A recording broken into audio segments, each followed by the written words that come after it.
Paimon! How are you? Did you rest well? Yep, this is a comfortable place to rest. I guess that's one thing here that's better than the desert. But other than that, there's not much going for this place. Saying things like that isn't going to help, Adia. But it's the truth. The desert is full of terrible memories for me. Being there was like... yeah, like wading through thick mud. That's a weird way to put it. Actually, if you hadn't mentioned it, Paimon would have already forgotten that this domain is in the desert. I know what you mean. The air here isn't at all like the desert. It's very humid, almost as if we're in the rainforest. It's a very familiar feeling for me. Everyone looks well rested. If you're ready, we can start making our way to the jungle north of here. Good luck, everyone! I'll be rooting for you! Hold on. I said we, didn't I? No need to say goodbye, because you're coming too. Huh? But wait, I'm just the mascot!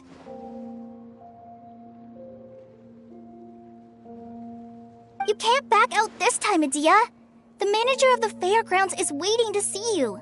She said Adia is the only person who could help. Yes, Kale and I discovered a fairgrounds in the forest. The person in charge of it seems to be a Spontamod scholar. A scholar? But what's she doing there? Researching the forest ley lines? Oh, I wish there were ley lines here that I could ever study. Anyway, I know who you're talking about. I'd better come along then.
Some rare and exquisite treasures. Yes, this seems suitably sophisticated.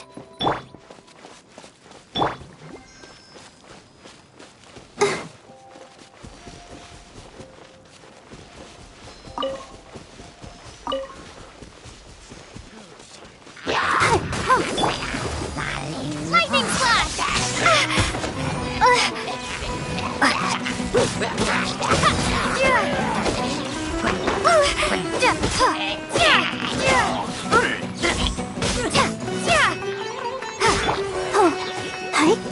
Ready, steady, go!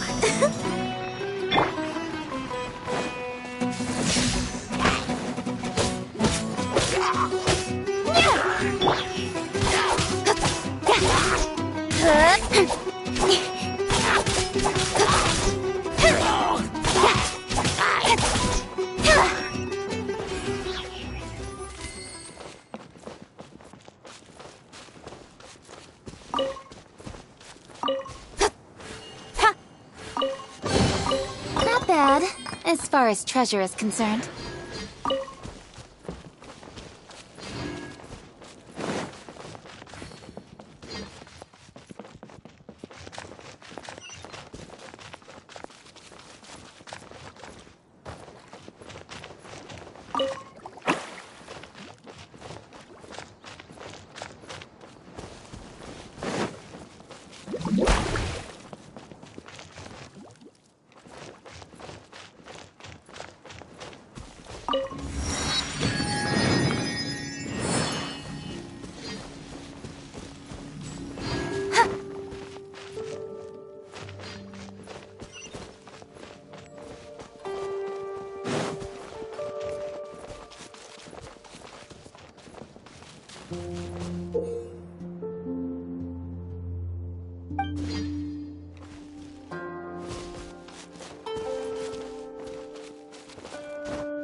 Is this an answer from this world?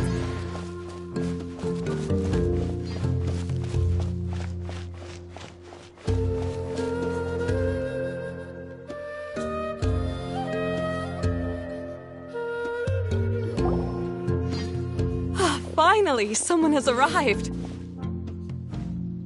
Sorry to keep you waiting, Maimuna. We've brought Adia with us. Thank you, Kale. It's been quite some time since I've seen you, Idia. To be honest, I didn't think you'd actually show up. If anything, I thought you'd be curled up somewhere crying alone. Hey, you shouldn't be saying things like that. Doesn't seem to be the first time Paimon's heard someone say that about Adia, though. You want to see me cry? Fine. I'll stop crying right here. No, please don't! All right, I shouldn't have said that. Now, who are these two? And Paimon is Paimon! They're reliable helpers. Lucky for you that I found them. You'd better be more careful about how you speak to them, okay? Of course. Good to meet you. You may call me Maimuna. For the sake of time, we should forego the usual pleasantries. Please follow me.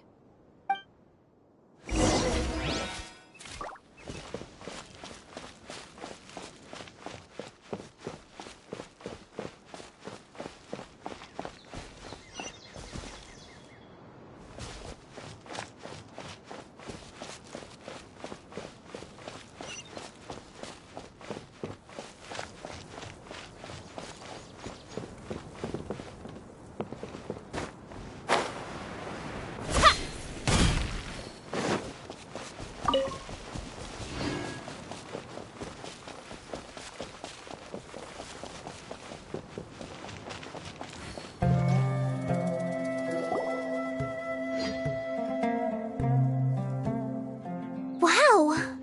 Look at that huge tent! Amazing, isn't it? I helped make it. What fun would a fairground be without a tent, right?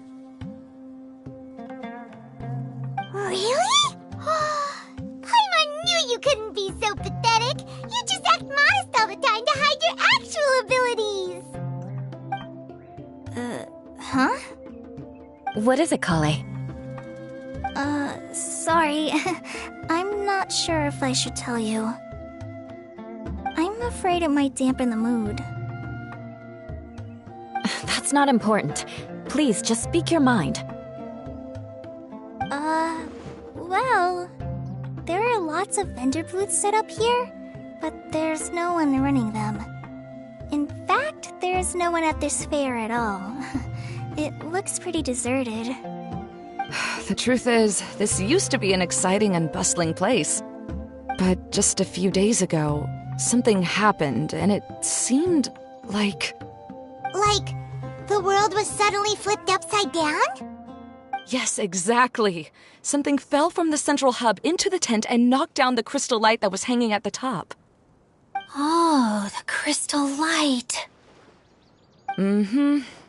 I remember a certain someone said that we should have beautiful lights to celebrate at a fair, and made us that crystal light. But once the light fell, the tent became a complete mess and the Hydro-Eidolons were trapped inside. Just when I was at my wit's end, a man from the Lawrence clan came and offered his assistance. Wait, he offered to help you?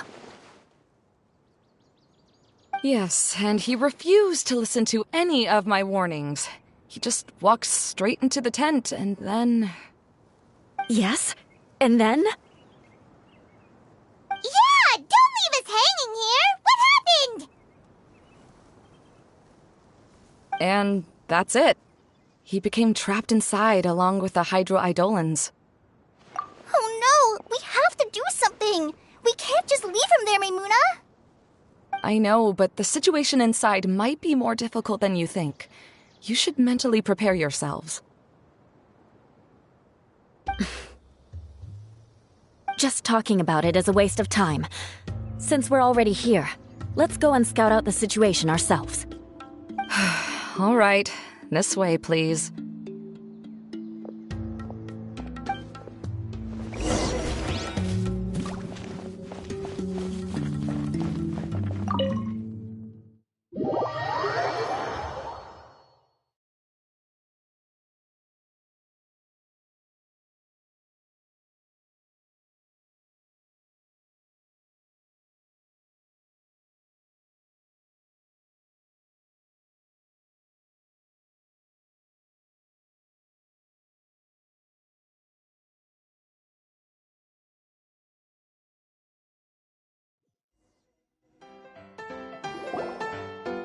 There used to be a large stage inside, but after everything got shaken up, it seems the very nature of the entire place was altered.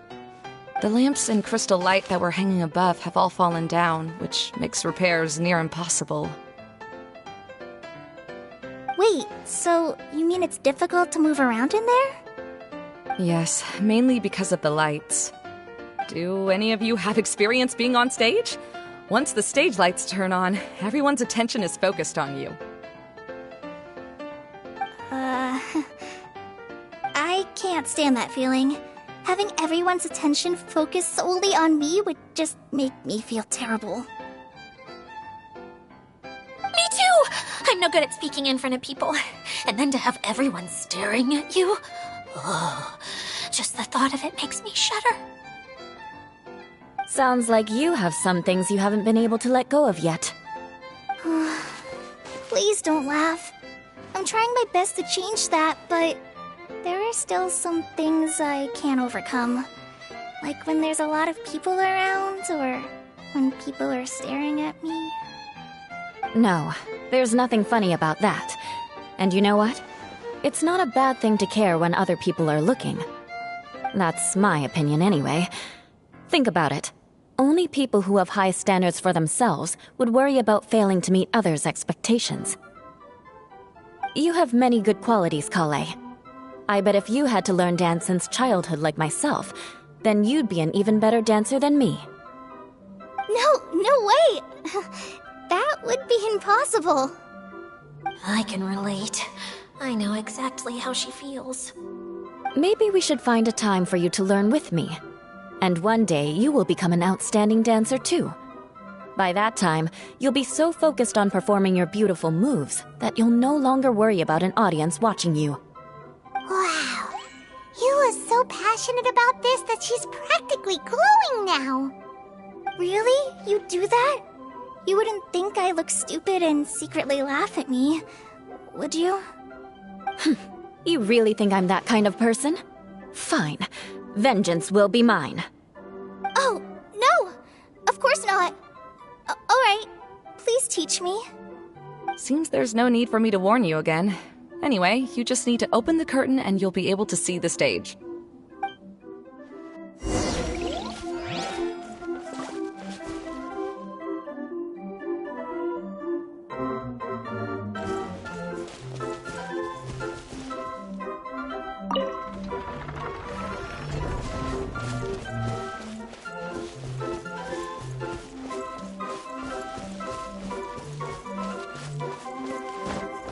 Wait, what's that thing in the middle there?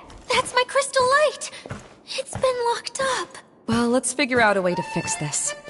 Looks like we need to raise the platform underneath the crystal light. If I remember correctly, the stage controls should be somewhere around here.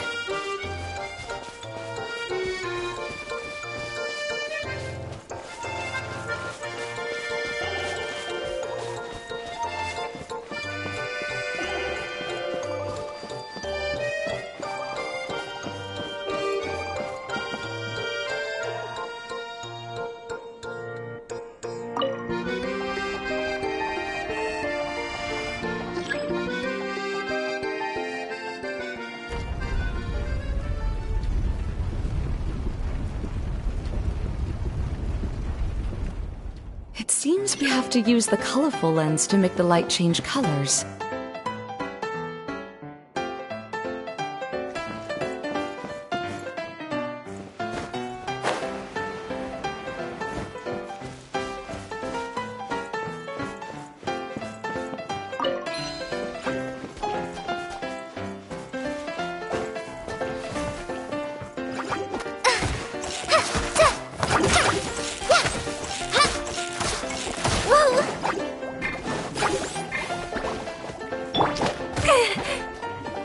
Eye for an eye.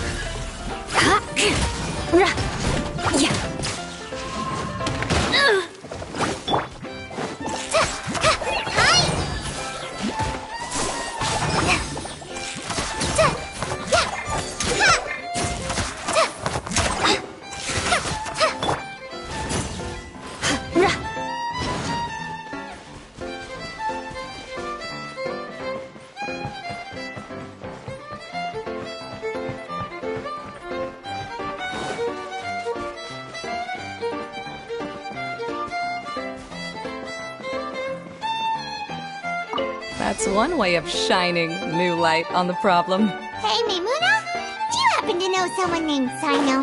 No, never heard that name before. Why do you ask? Oh, never mind then. I was just thinking you two would have a lot in common. Back to the situation at hand. We should probably head into the passageway that opened now.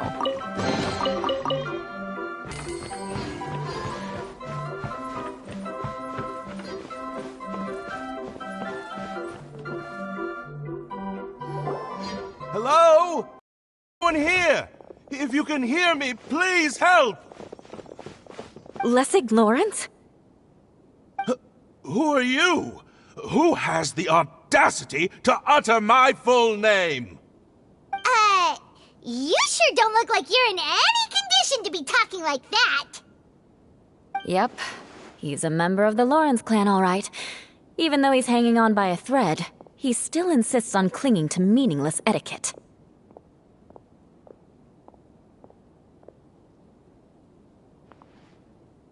You. What are you doing here? Huh. Have you come here to mock me, Eula? If you would just think for a moment, it should be pretty obvious why we are here. Yet, now you're intentionally trying to provoke me?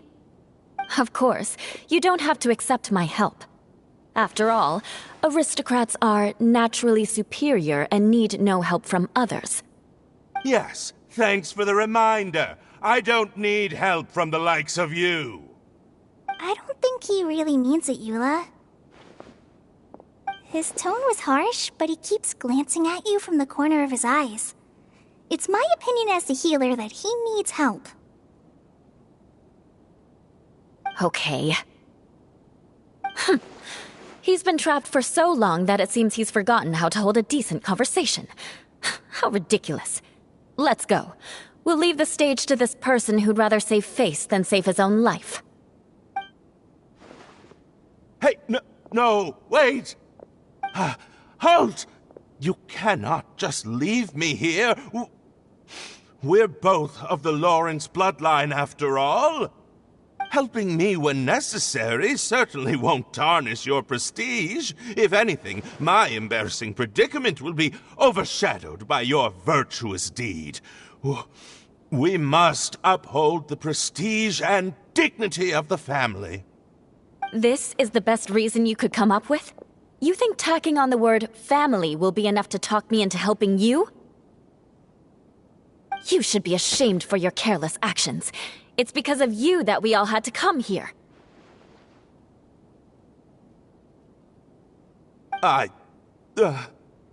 Seems everyone in the Lawrence clan is this way.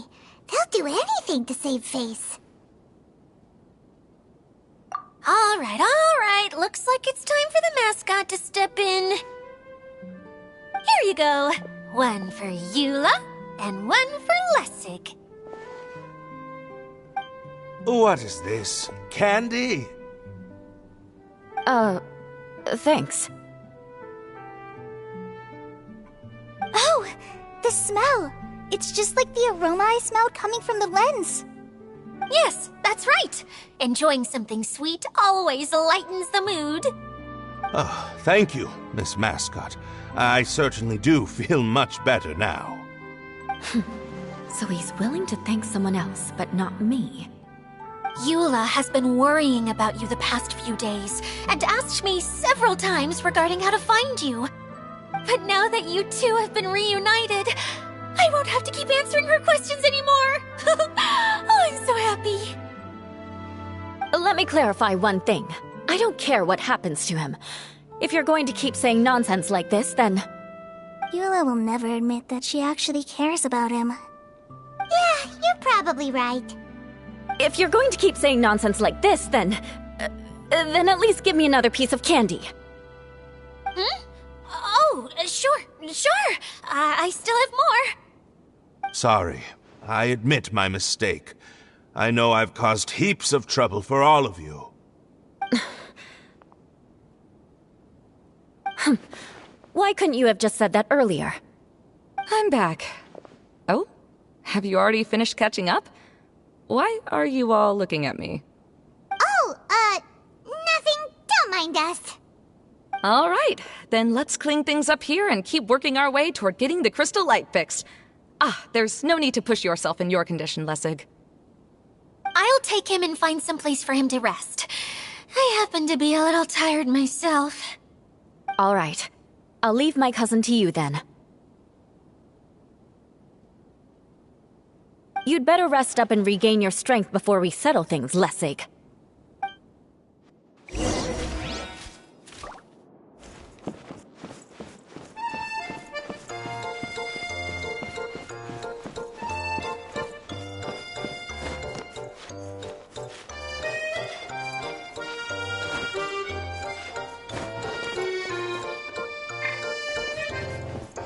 Now, let's see if there's any way to keep raising the platform higher. We probably will need to find a mechanism that's like a lamp.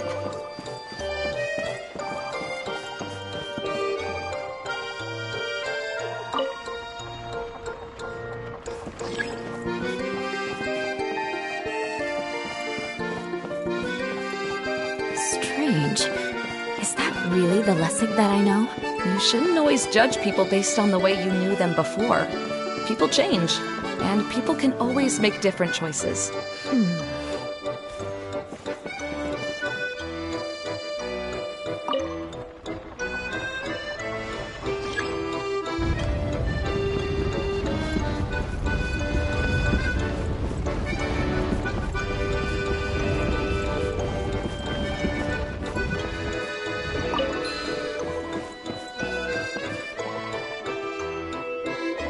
Oh, look! There's a water droplet over there! Ah, a hydroidolin. It must have been trapped in the curtain. But at least it seems to be okay.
It is a magical tent, after all. The inside is much larger than it appears from the outside. Haven't you heard stories with this sort of thing before?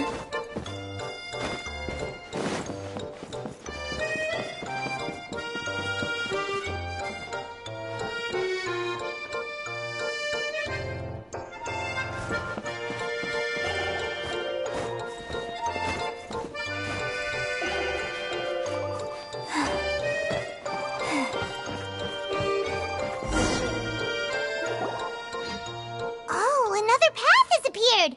This should be the last level! Yes, don't worry. We're almost to the top of the tent.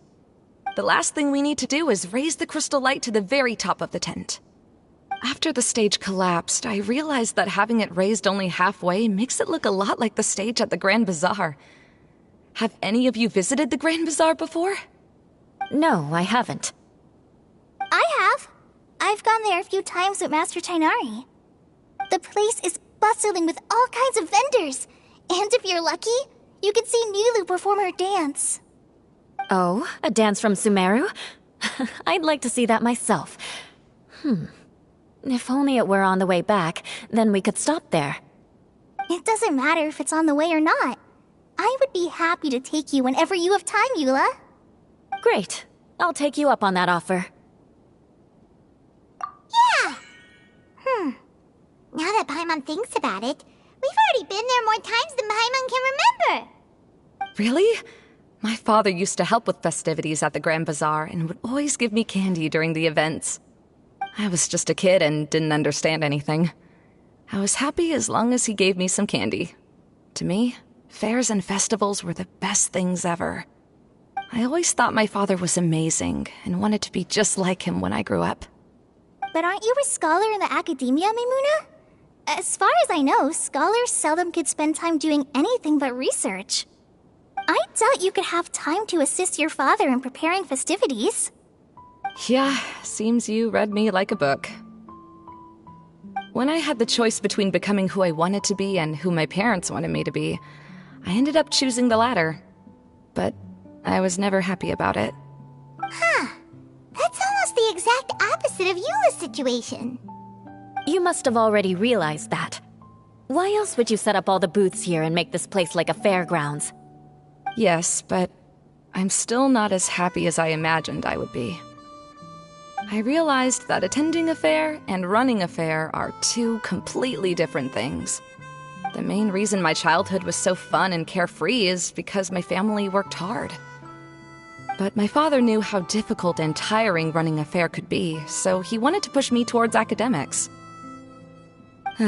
But in the end, I didn't do well in either. I gave up on myself and resorted to investigating ley lines in the desert. Some things happened, and then I accidentally ended up here. I finally had a chance to make my wish of running a fair come true. But after seeing everything come crashing down, I feel like I've lost the strength to go on. It's not as bad as you make it out to be, Maimuna. No need to feel so down. You have the courage to change, and you've been actively guiding us on this journey. Someone who's given up on themselves could never do these things. Oh, Kale. I understand my situation better than anyone. You don't need to try to comfort me. It's not that I'm trying to comfort you. It's just that people sometimes don't realize that their actions speak louder than words. Believe me, this is something that I learned from my time together with Eula. Oh? What are you trying to say? Oh, nothing. Now, let's get that crystal light fixed. All right.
don't have much to keep me occupied, old thought patterns start to creep back in, and as soon as I start talking about it, the flashbacks start.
melted. Yes, the lens is made of materials that are easily melted by light. Is it me, or do I smell something sweet here?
If we're going to raise the crystal light, then we need to open the top of the tent.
Hey, Idea! We're back!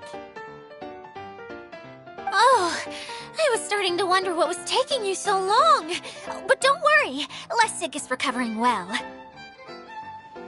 I'm pretty good at taking care of people. Seems I've found another good thing about myself. I don't know if I should be worried for him or happy for her. The shadow. It's massive. Wait. The shadow just now. It's... Seems he still might need a little more time to recover. Tell me, did everything go well for you all? Of course. With a team like the Traveler, Paimon, Kale, and Eula, they're at least 40 times more reliable than you ever were. Only 40 times more reliable? That means I'm still pretty good then. I guess it's impossible to feel like you've lost once you've already given up. I'm a little concerned about how comfortable you are with that. Huh? What has happened? How did I get outside of the tent? Ah, that's right. I remember meeting Eula, and then... my head. Oh, you're awake now. Don't worry, that's just a side effect of your treatment, Lessig. I'm afraid I still feel a little disoriented.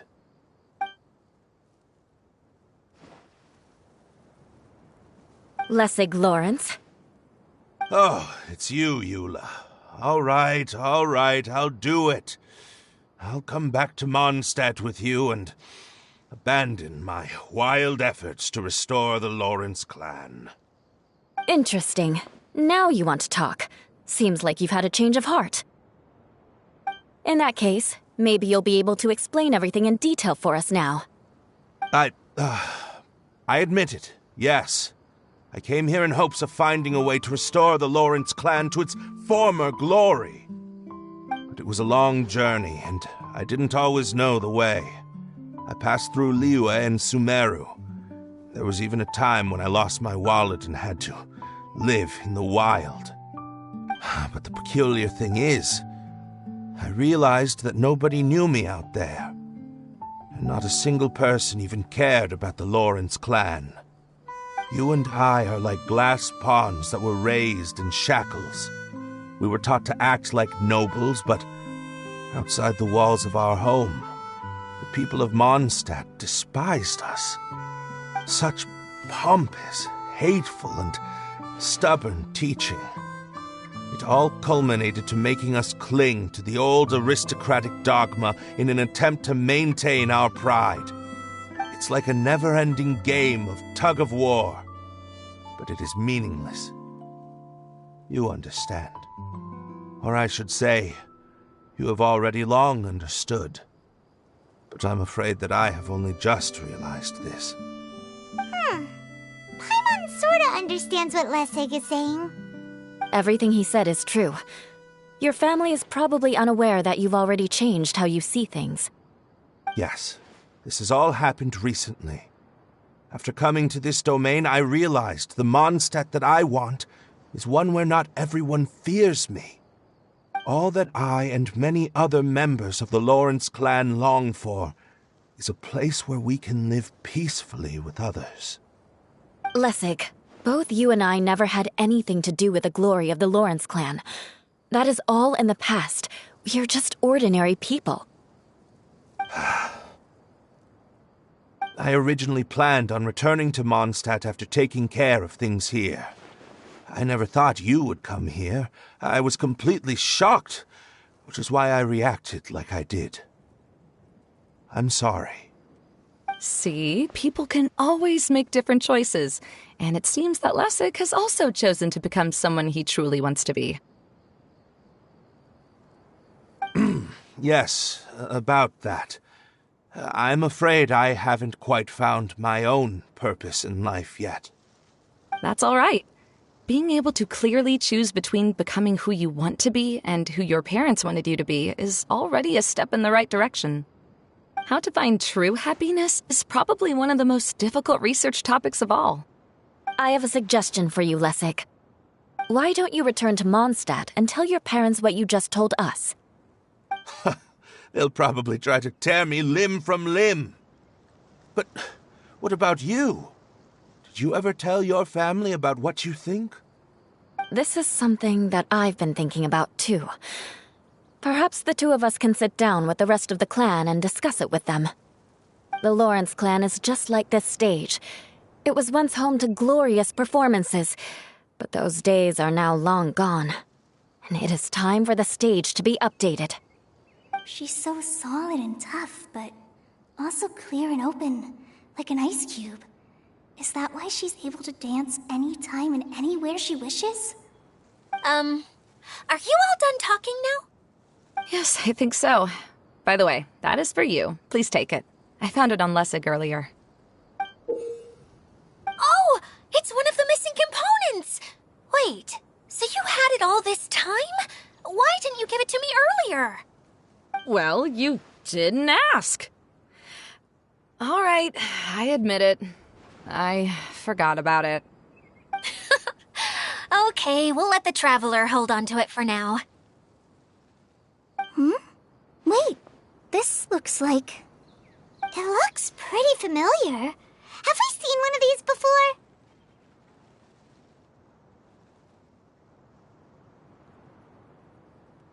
Ah, right! I also bought a similar box at the last festival. Yes, people often use this kind of box for candy at festivals. This was one of the materials originally used to create the tent. But now that the tent has been repaired, we no longer need it. Eating the candy from the box as an adult will never be as delicious as it was when you were a kid. But if you really think about it, there are way more things you can eat as an adult. Ah, so when it comes down to it, eating candy is sort of like life. It's just another choice.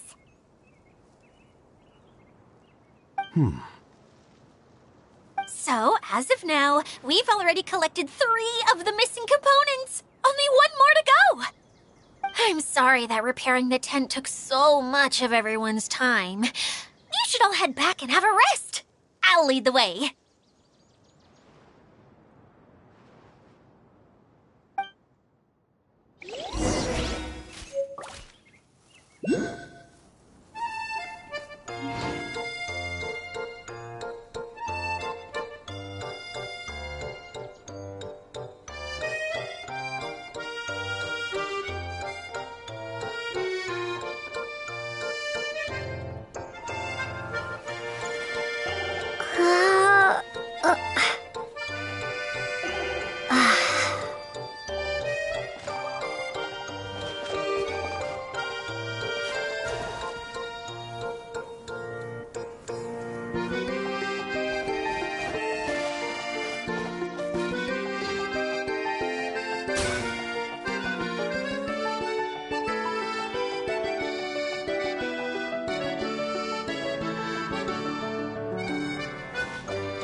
your adventures to the forest went smoothly? Yep, you could say that. How about you? Up to anything today? Well, I suppose it's time I told you that as the Divine Priestess of Watatsumi Island, I shouldn't actually be here now. The truth is that a relic known as the Shinro Casket was lost from Watatsumi Island long ago. But recently, an orb matching the relic's description suddenly began emitting light, almost as if it was guiding people to it. This is what led me to find the relic's whereabouts.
I wasn't lying when I said that.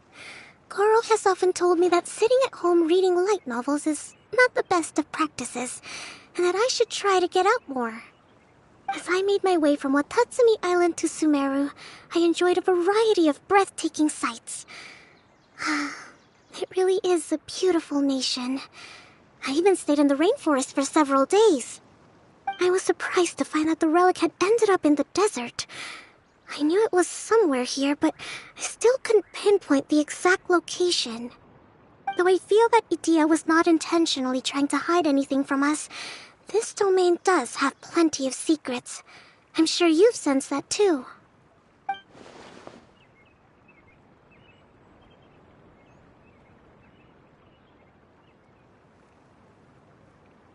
Now that you mention it, a lot did happen today.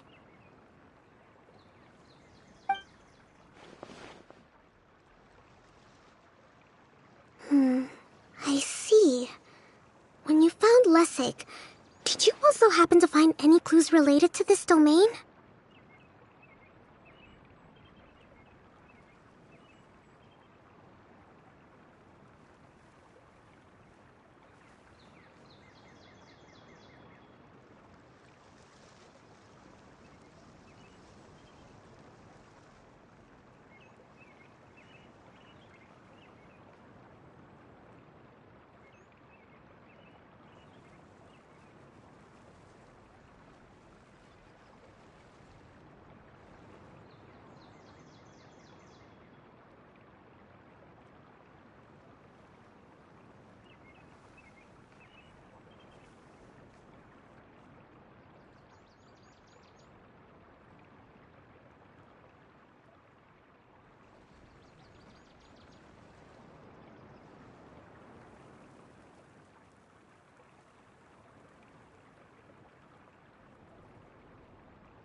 I'm afraid that he was caught up in his thoughts and didn't pay attention to his surroundings.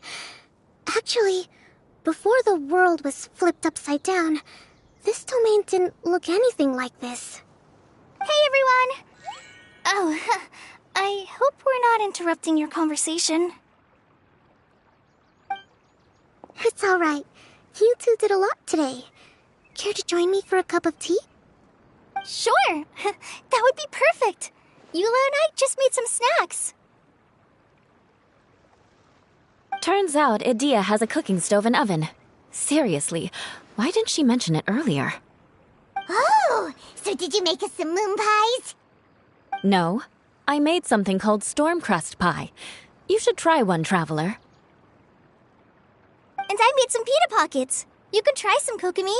It should taste great with tea. Sorry, I should call you General. Oh, I would be happy to try some. By the way, Eula, how's your cousin doing now? Oh, him. You would never guess, but he's busy over by the oven now.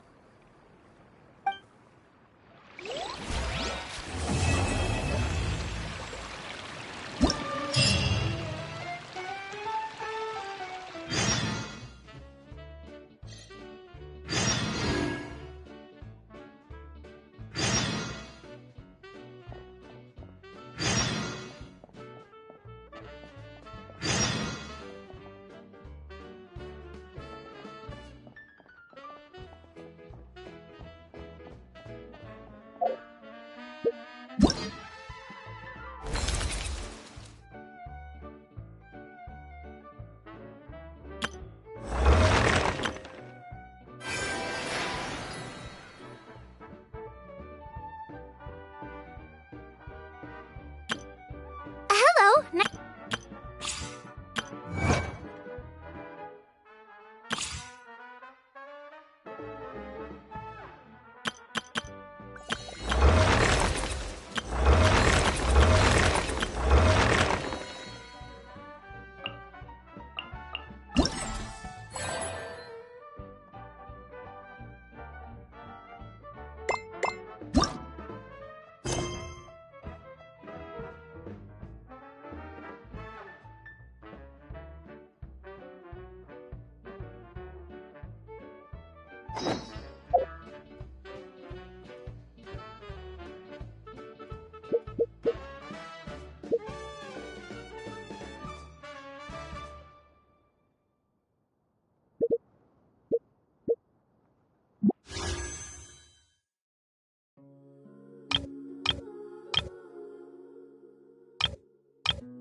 much. I can't. No, really, it's alright. We want to do everything we can for the domain. Yes, and to be completely fair, I'm the one who caused this terrible mess in the first place. Oh? What happened? Did Paimon miss something? Hello, you two. Lessig was just telling us what happened. Perhaps you should allow me to explain. I'm afraid it was I who caused all this trouble in the domain. Yes, it was Lessig. To be precise, I saw a most exquisite water orb at the entrance of the domain. It reminded me of an astrolabe my grandfather gave me when I was 7 years old.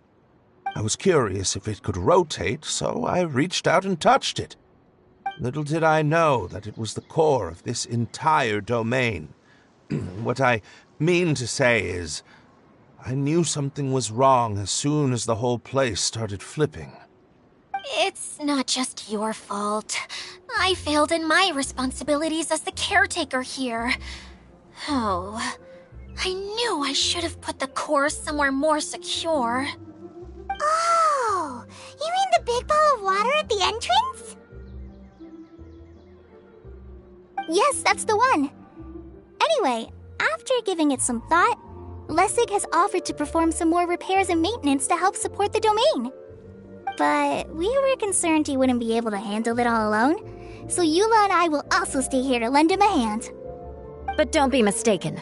I'm not doing this out of the kindness of my heart like Kale. My job is purely to monitor and ensure that Lessig doesn't cause any more trouble here. Oh, sure. I don't think anyone's buying that anymore, Eula. Though I do remember that Amber mentioned we should just nod and agree when you act like this.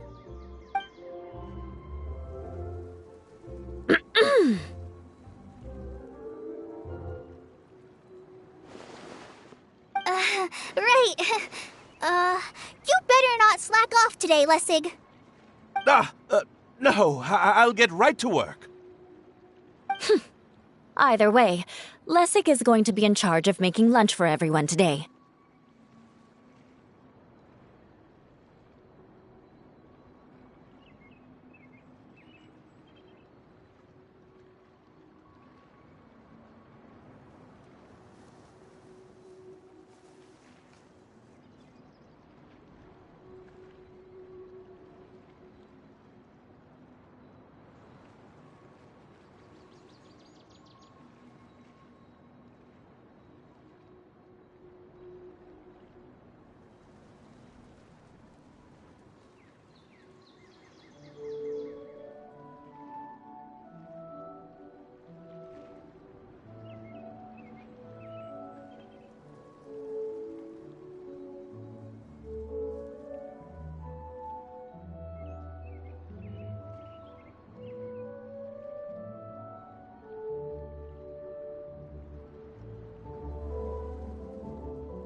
Yes, I'll do my best. No need to worry.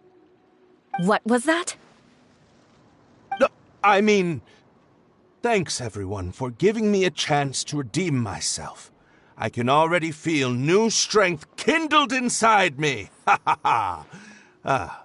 No, maybe that's just the heat of the oven. Very good. But you should conserve your strength. Many parts of the domain are still in disrepair, so we have a lot to investigate. Seems Edea has a little more pep in her step after finding others to help do the work. Now that you three are situated, we can focus on what the rest of us will be doing today. I'll go gather the others. We should get ready to leave as soon as possible. And there she goes. At least she seems to be happy. Maybe this is how it feels to be in charge.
Where are we going now?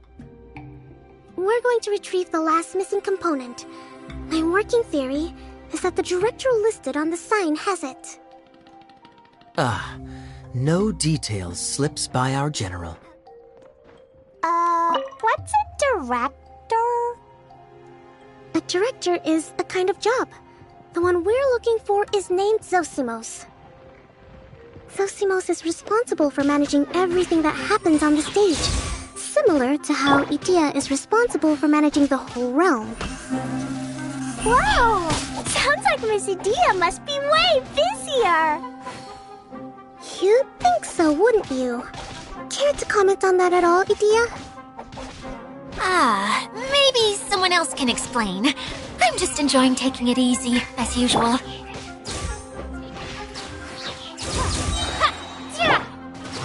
Hey? Huh. Hey? Huh.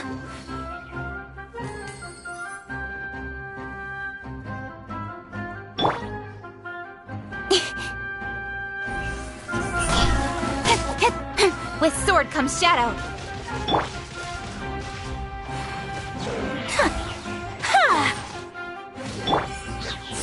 Lightning slash! Thunderclap! Let's dance!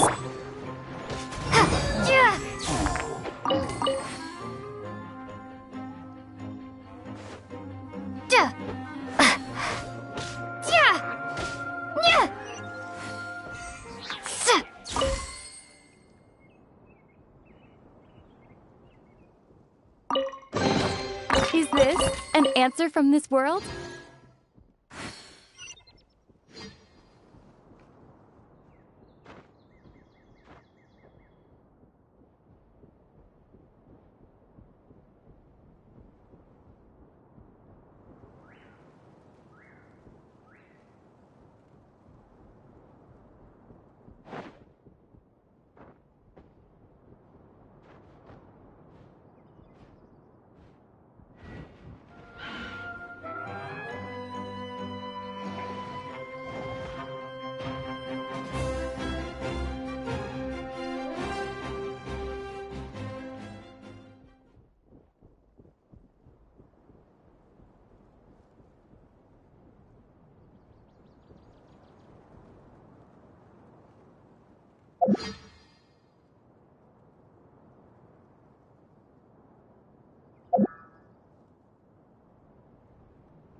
director doesn't get out much. He's almost always cooped up in his treehouse making props or writing scripts. But I'm trying to remember now. Where is that treehouse of his? Huh? You don't remember? Hey, don't forget! I'm just the mascot. I believe it's that way.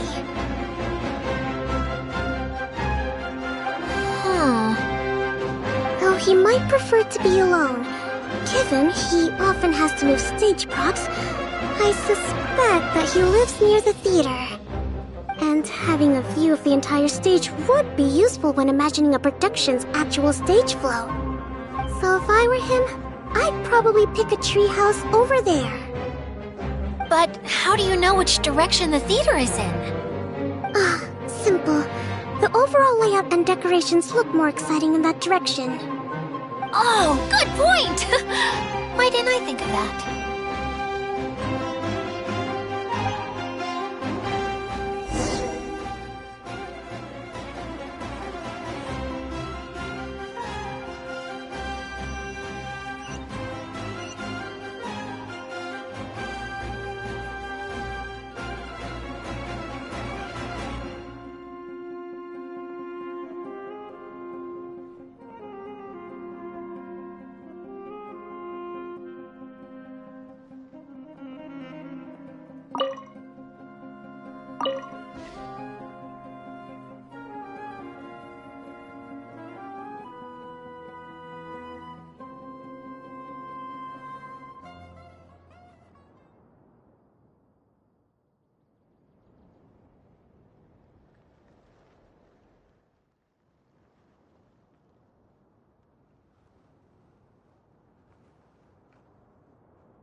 Where did that blasted automation mechanism go?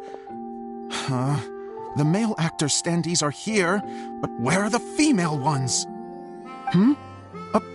Who's that? Idea? Yes, Sosimos! 'Tis I, Idea! How's that for a dramatic entrance? This is a surprise. I was sure you'd be... Curled up in a fetal position, crying to yourself? Wow, what a fascinating little creature. Did you just read my mind? The name's Paimon? And no, Paimon's no mind reader. Just call it an educated guess. It seems everyone shares a similar opinion about you, Idea. I knew from the start that a managerial role wasn't for me. But I found my true calling now. As a mascot! Mascot? Is that a new role? I don't remember casting you for that. Okay, enough about me. I'm just here to introduce you to some new friends of mine.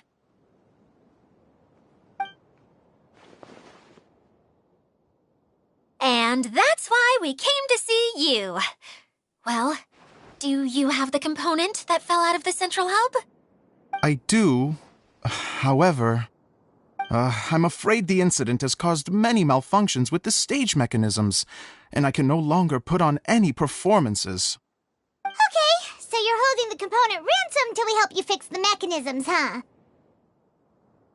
No, till we fix the stage, surely. I'd have thought he wants us to make some more props, no? Given that some of the standees are missing. Or maybe the component is broken and we need to fix it. You're all forgetting that the majority of his work involves writing scripts. I'll wager that he wants us to edit them.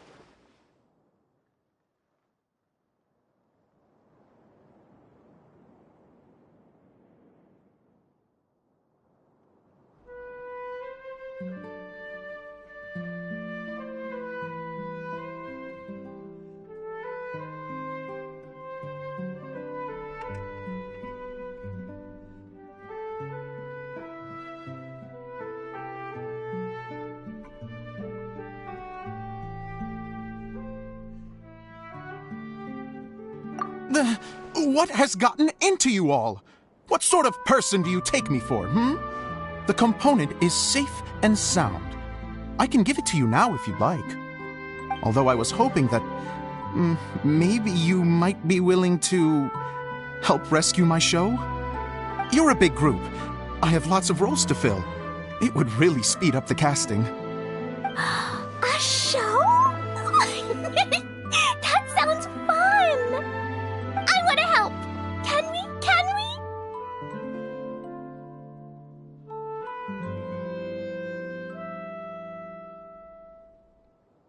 Also, truth be told, I've hit a bit of a roadblock in my script and was just thinking about how to move the story forward.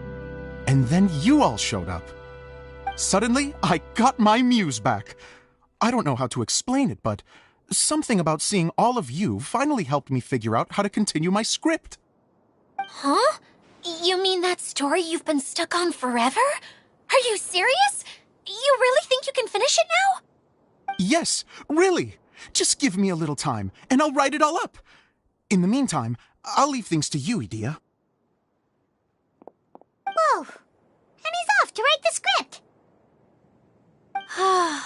Zosimos has always wanted to write an epic story about a thief and a mage.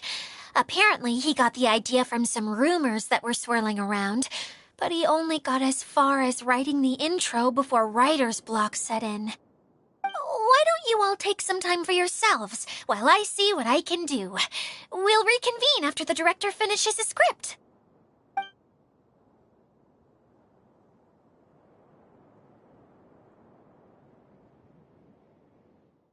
A director, my friends, is a storyteller. And the key ingredient to every good story is inspiration. The moment I laid eyes on General Sangonomiya, inspiration hit me for a brand new character. The heroine was the missing piece of the puzzle. The rest of the story flowed naturally from there, and now it's finished. So please, take a look through your scripts, and we will tell this story together.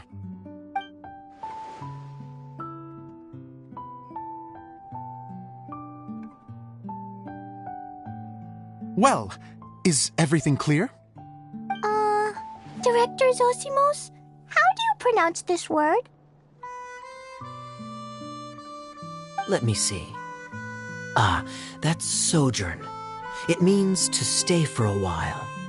This is a very cute moment, so let's make sure that comes through in the performance. Oh, wait. There's another word I don't know here. It's okay, Klee. We can go through your lines together a few more times after this meeting's over. That would be most appreciated, Kaya. I had a feeling about you, actually. You seem to know a thing or two about character acting. Tell me, have you acted before? You're too kind. It's all in the script, really. It just rolls off the tongue. Oh, you think so? Well, you definitely have a knack for it. I've actually been looking out for someone with your talent. If I make it as a big-time director, then I can see us working together for the long term. Be sure to stay in touch, okay? You and I are gonna go places. What can I say? Sounds good to me. Great. Fantastic. Now then, please go through your scripts one more time. But don't just read the words. Remember my notes, and really let the character inhabit you. I need to have a look at the stage, so I'll leave you to it. If you need me for anything, I'll be in the big theater right in the center of this area. Wonder what the theaters are like here. Let's go check it out while everyone's still getting ready.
Is this an answer from this world?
Where did it go?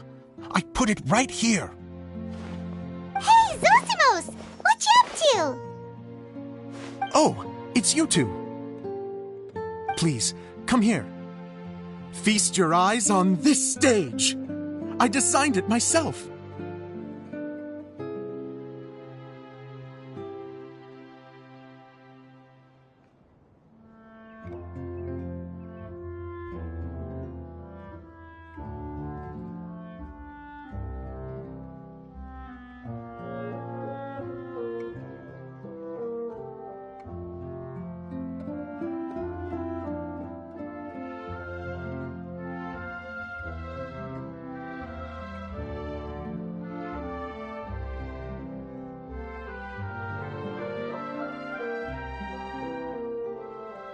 So, directors have to design the stage too?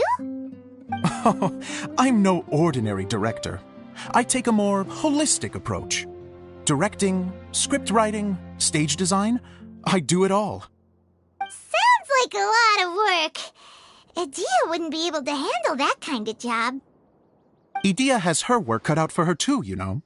She's my one and only member of the audience, though she often criticizes my shows.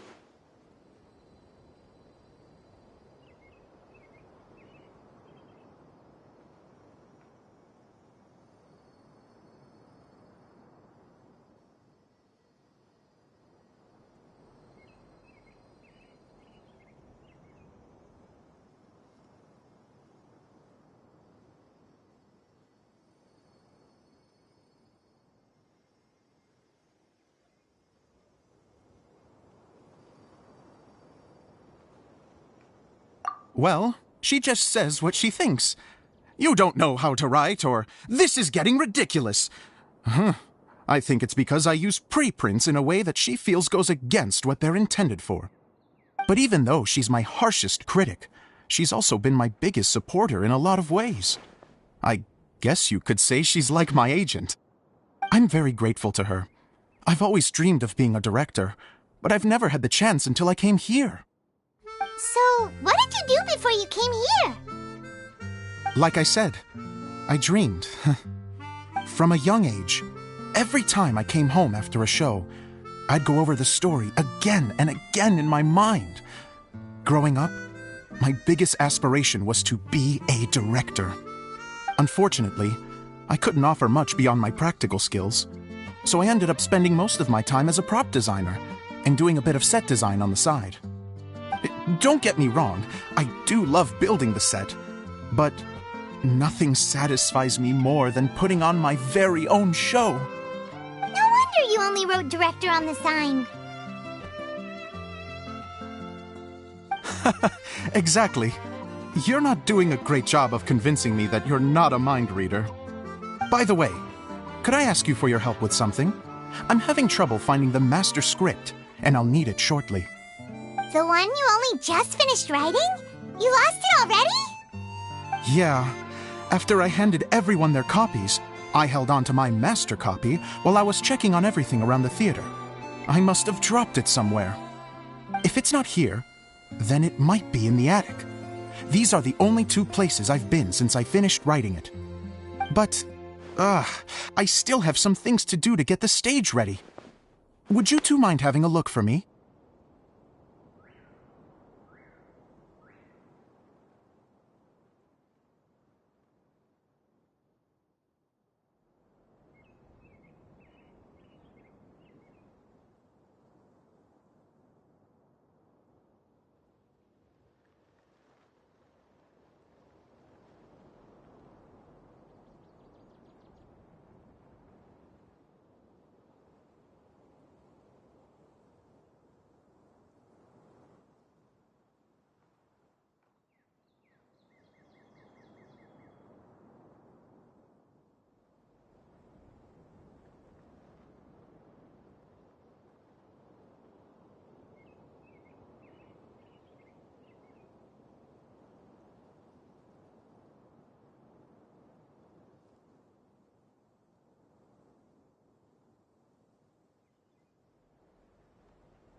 No problem. We'll find it.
master script.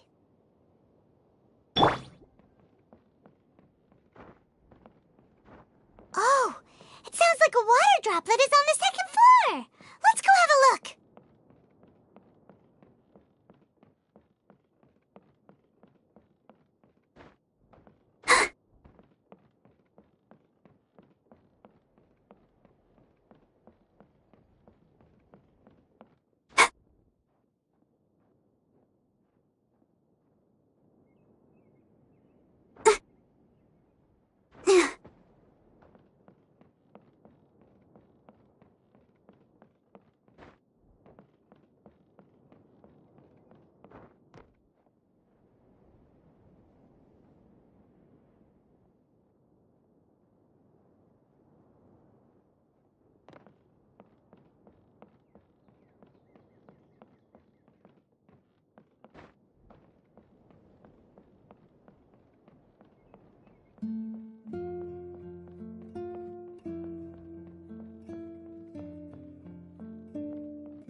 Wow, this is a lot of scripts.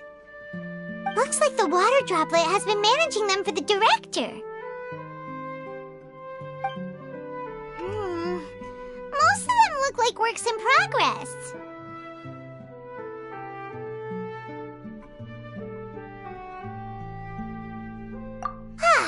Then it should be the one that's finished. Okay, let's look for the thickest one and then check the ending. This is the only script that fits the bill. Plus, it looks pretty new. This must be the master script. Let's go give it to Director Zosimos.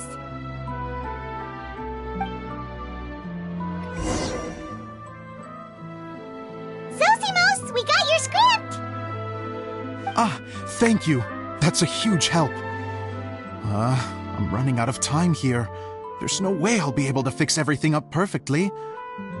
We may just have to wing it. Anyway, the stage is secondary.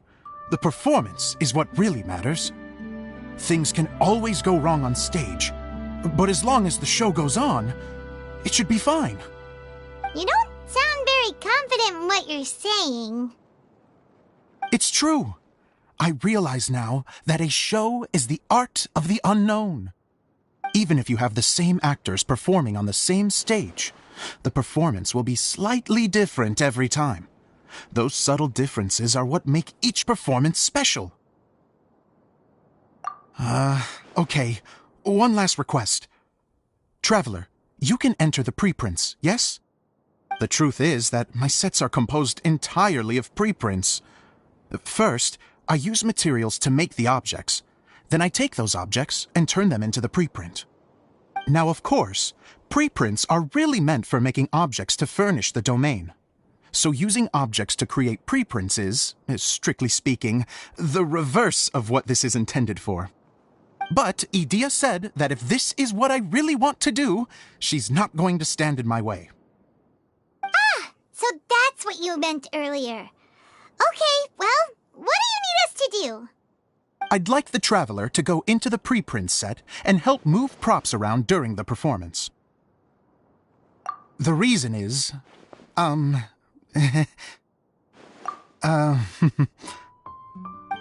Paimon gets it now. If you're busy directing, moving the props, and operating all the mechanisms, you never get the chance to watch the show. Yes, I know that I'm no master playwright, but still.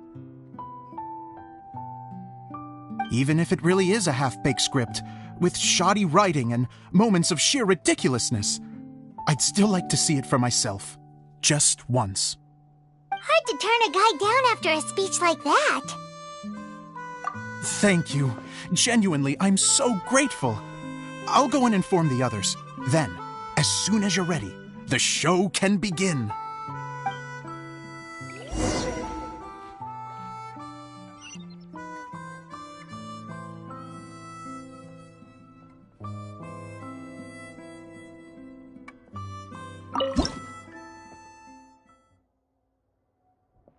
Long, long ago, there was a great thief. He lived in a land where the light did not shine, where all suffered in the darkness. People call me? Sorry, Kaya. Directly into the microphone, please. Otherwise your voice'll, you know. Okay. They call me the Dagger Bandit, but no one sees that I rob the rich and give to the poor.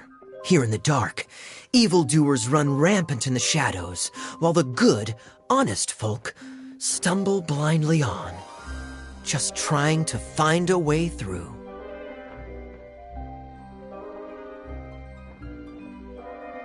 As the bandit brooded, suddenly the world was inexplicably changed as a single star appeared on the horizon and flew across the sky. Traveler, stomp on that movement mechanism in front of you.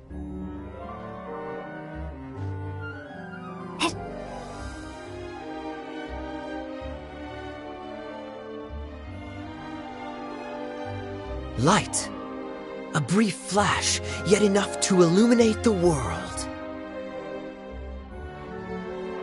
If I can find the source of that light, I can shine it into the darkness, and the people will suffer in blindness no longer.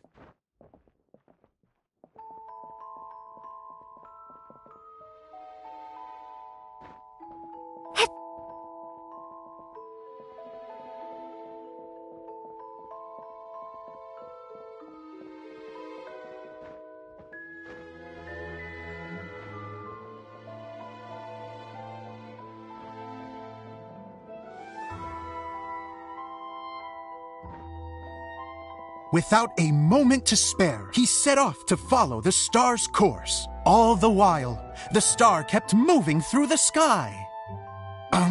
Traveler, the star kept moving through the sky.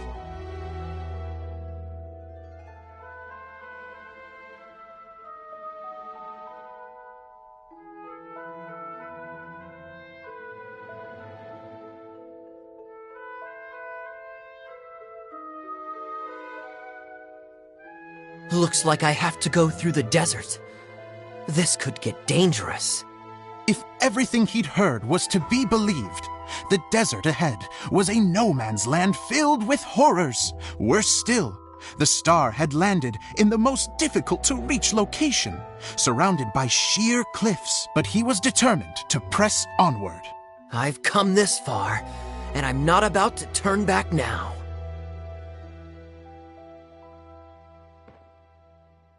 The Dagger Bandit trekked deep into the desert wasteland. Yet when he finally arrived at his destination, he found not a fallen star, but a young girl, dressed in white. How strange. I'm positive this is where the star landed. Young lady, do you know where the light has gone? The girl replied, Traveler from afar, the light you seek is only a bottled flame. But the flame has now died, and its light is long gone. A bottled flame? Yes, it was a gift from another. And so, the girl began to tell the story of how the bottle came into her possession. The girl hailed from a kingdom that sat atop the waterfalls. But when the reigning dynasty fell and a new one seized power, she and her people fled for their lives. A thick fog began to fill the air as she made her way through the forest, and dense thickets tried to block her path. There is a mechanism down there that you can press to retract the thicket board below the stage.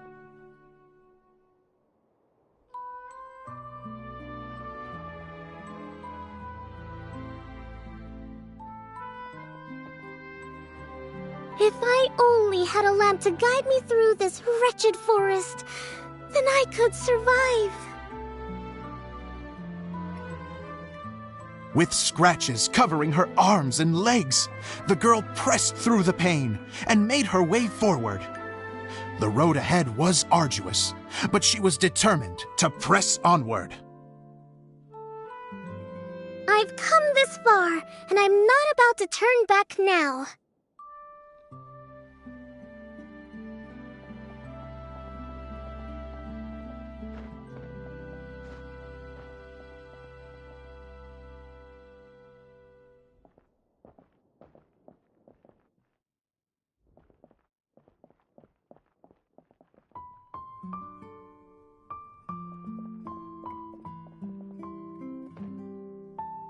But just as she was drawing near her destination, a huge stretch of thorns and brambles suddenly came into view. Despair set in and began to weigh on her heart. If only someone could help me, I would give anything in return. The girl's heartfelt wish in her moment of desperation did not go unheard. Wait! There's no mechanism for the final thicket! Ugh, I must have forgotten to check those boards. According to the story, those thickets should be gone from the stage now, right? Yes, total oversight on my part. What a pain. I can help! Traveler, catch!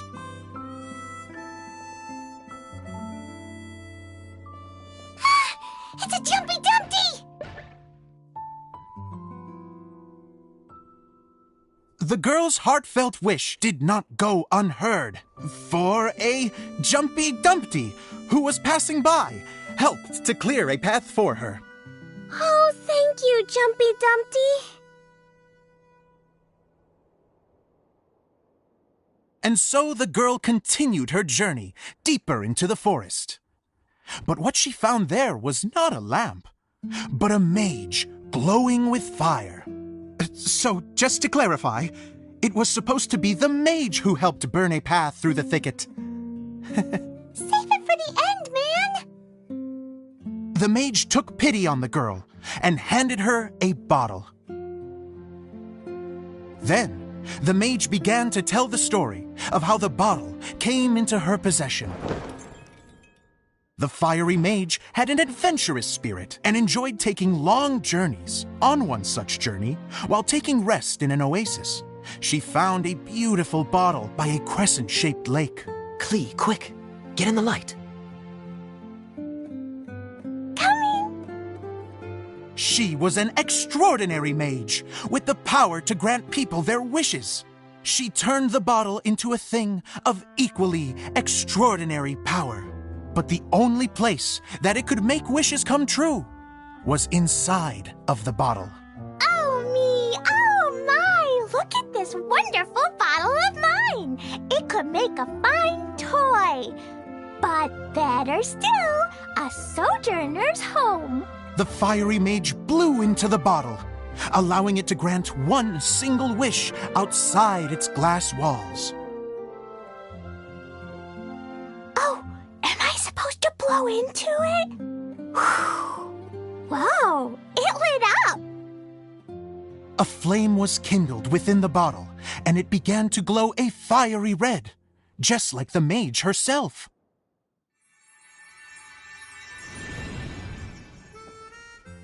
After the mage finished telling her story, she disappeared, leaving only the bottle behind. A magic bottle that can grant wishes. And I wish to leave this place and go somewhere where no one will ever find me again. And then? The bottle seemed to softly inquire.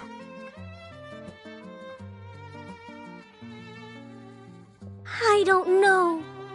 The flame in the bottle faded as the girl's single wish was granted, and she found herself in the middle of the desert, far away, where no one could ever find her.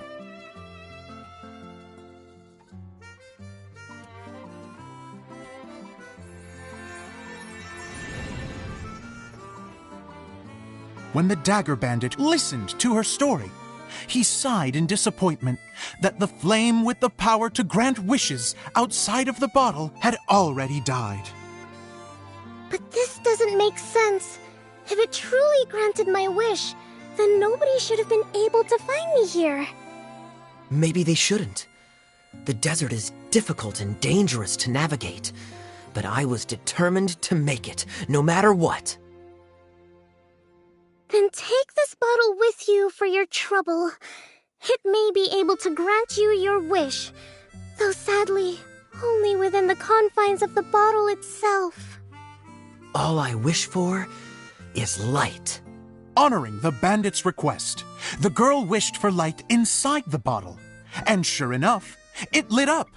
They found that while the light was only generated within, it could nonetheless shine through the glass and reach anywhere in the outside world. Even though it doesn't burn as brilliantly as the light that shone before, this is still an extraordinary light. What will you do after I take the bottle? I don't know. Well, then maybe you should come back with me. With no reason to refuse, the girl accompanied the dagger bandit back to the land where the light did not shine. They brought light to that place, and the darkness was dispersed, and they lived happily ever after.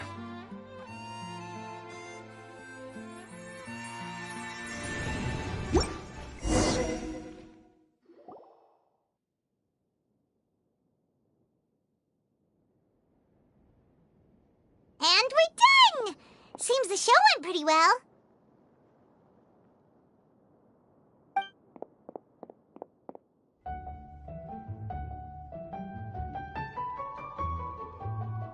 Miss Honorary Knight! Didn't I do great? I felt like I really was the fiery mage! Wow, great costume, Glee! As soon as Paimon saw your shadow, she thought straight away, what a cute hat! Glee loves it! Thanks, Mr. Zosimos!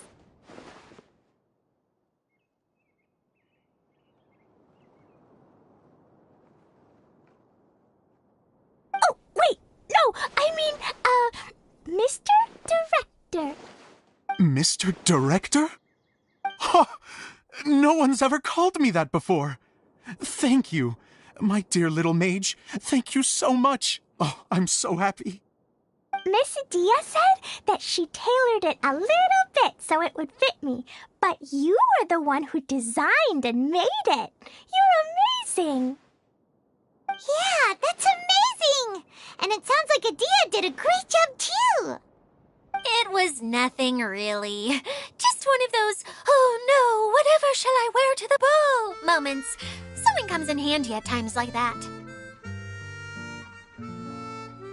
Sewing is an art in its own right. You're more talented than you give yourself credit for, Idia. Really? Oh, I'm just gonna go for a second. Please, chat amongst yourselves. She gets embarrassed so easily. She really can't handle being in the spotlight. Idia's a sensitive person and doesn't have a whole lot of self-confidence. I hope all the excitement hasn't brought her to tears. Oh, I'm a little worried. Don't worry. I'll go make sure she's okay. I'll see you all later.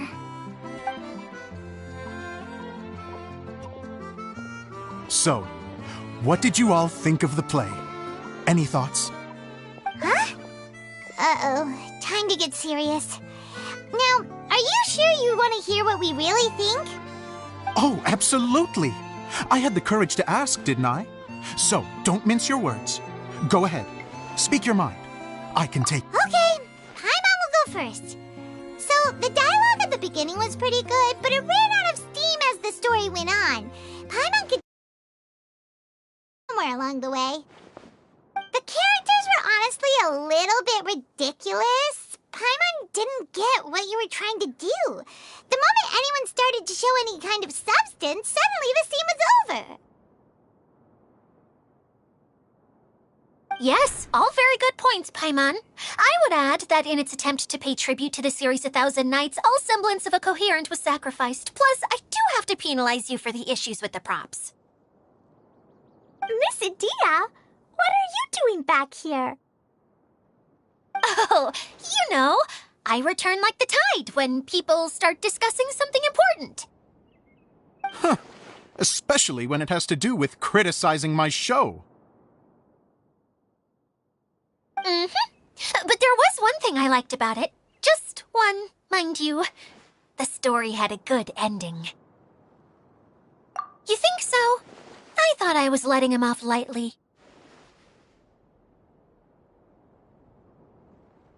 Edea, could I borrow you for a moment? Oh, sure. Excuse me for a moment. Back to you, Paimon. Keep up the good criticism. Okay, in that case, Paimon did have one other complaint. Let's hear it. Taking criticism on the chin is all part of being a director. The ending was all wrong. The girl's motives were clear and simple the whole way through. It was kinda jarring when all she had to say was, I don't know. And doesn't anyone else find it weird how her whole community was on the run, but she was only looking out for herself the whole time?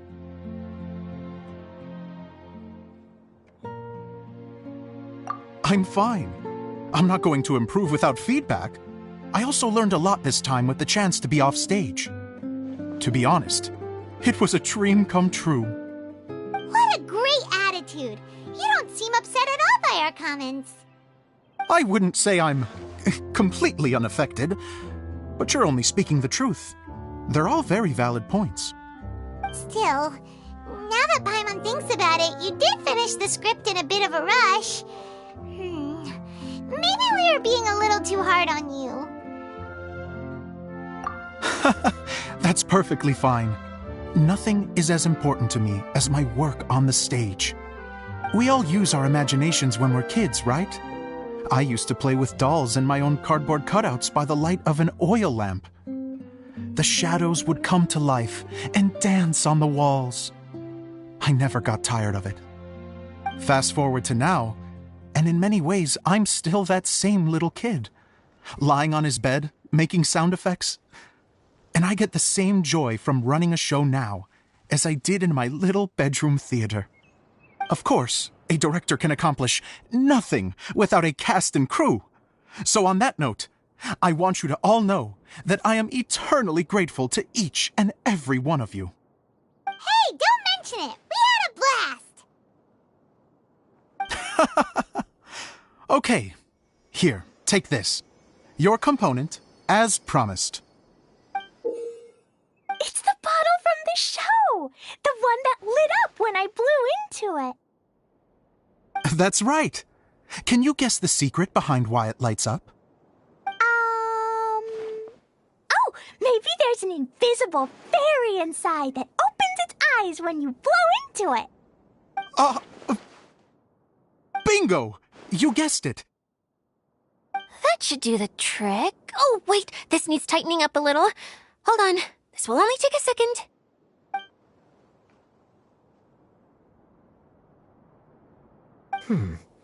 This outfit's more fashionable than I imagined.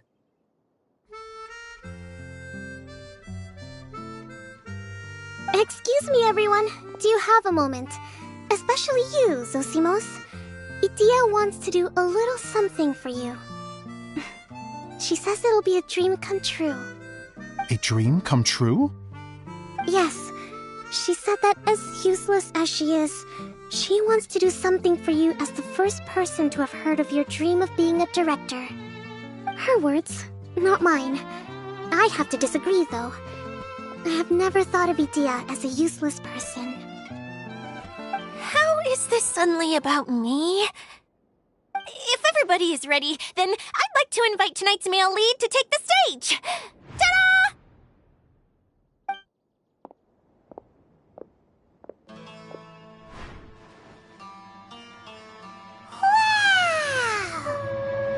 Cool! Kaya's turned into the real Dagger Bandit!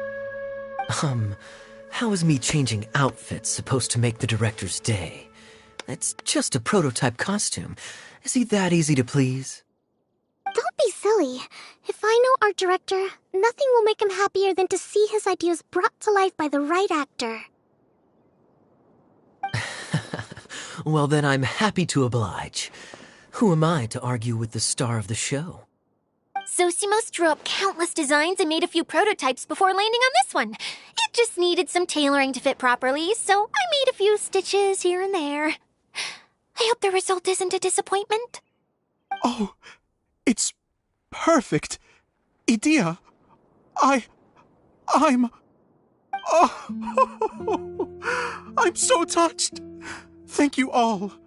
You've made me happier than I ever thought I could be.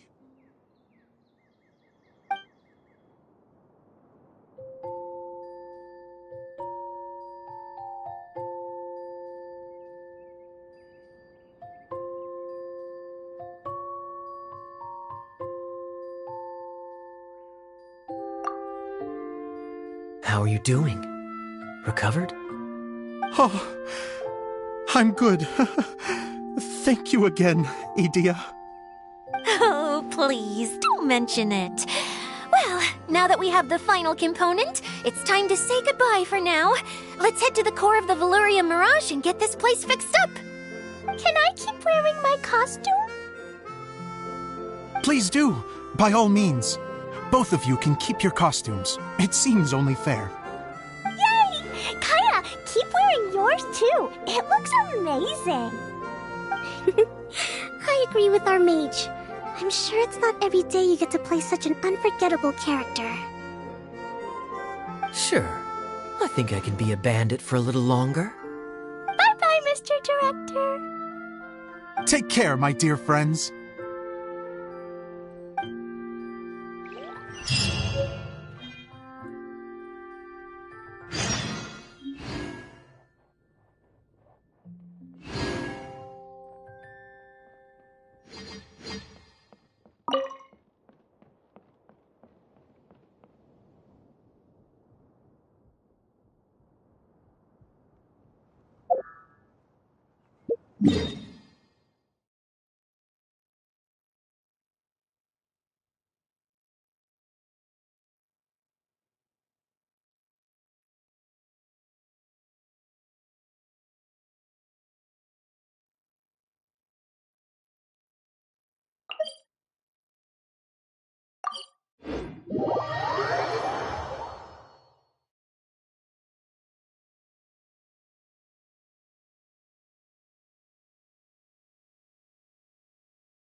Yes.